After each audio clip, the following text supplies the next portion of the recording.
این پلتفرمی هست که قرار هست رکورد جهانی غواصی آزاد تحت استانداردهای سیمس ثبت بشه. من نقشه کلی اینجا رو هم به صورت استوری به اشتراک میذارم، یه توضیحاتی بدم در مورد این پلتفرم. این محلی هست که غواص آزاد دایوش رو اجرا میکنه. این لاین به سمت عمق ست میشه.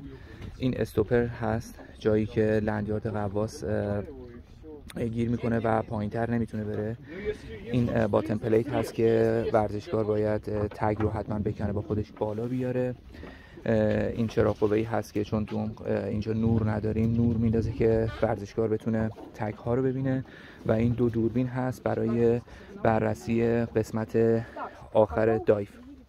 قسمت آخر دایو یک سری قوانین داره. یکیش اینه که این قسمت که یک حالت پرچم هست رو فقط قبل از این رو میتونن بکشن، بالاتر از این رو در رشته های بایفین، نوفین، مونوفین نمیتونن بکشن. و اینم یک وزنه 15 کیلویی هست که تناب رو صاف به سمت عمق نگه میداره. اینجا از طریق یه قرقره، چند قرقره تناب رد شده و اومده در این قسمت. این قسمت برای شرایط اضطراری هست. اینجا دو نگهدارنده هست که تناب از داخلش رد میشه و قفل میشه. در شرایط اضطراری این تناب پایین کشیده میشه و آزاد میشه. این قسمت هم یه قرقره هست که به سمت پایین یک وزنه 15 کیلویی داخل آب هست و بعدش یک وزنه 45 کیلویی بیرون از آب. این وزنه 45 کیلویی برای شرایط اضطراری هست. کلا به این سیستم میگن کانتر بالاست.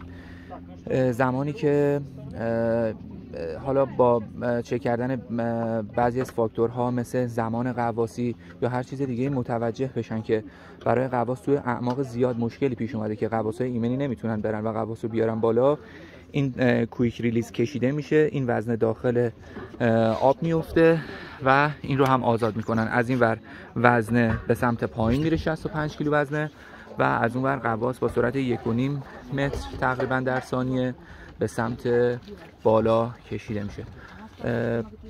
اینجا هم تقسیم بندی شده محلی که داورها باید بشینن و داوری کنن، محل آماده سازی غواصای ایمنی و ورود به آب، جایی که پزشک هست، جایی که غواص باید ریلکس کنه، قایق نجات، حالا بقیه تجهیزات و قایق ها هم میان. کسی که مسئول سونار هست، کسی که مسئول فیلم برداری هست در این قسمت است، یه دوربین بالا که روی سطح چک میکنه و یک نفر اینجا. نقشه کلیش رو به اجرا میذارم. اینجا قرار هست یک رکورد طبق استانداردهای سیمس، یعنی یک رکورد عمق سیمس ثبت بشه، رکورد جهانی فری ایمرشن بانوان در آب شیرین.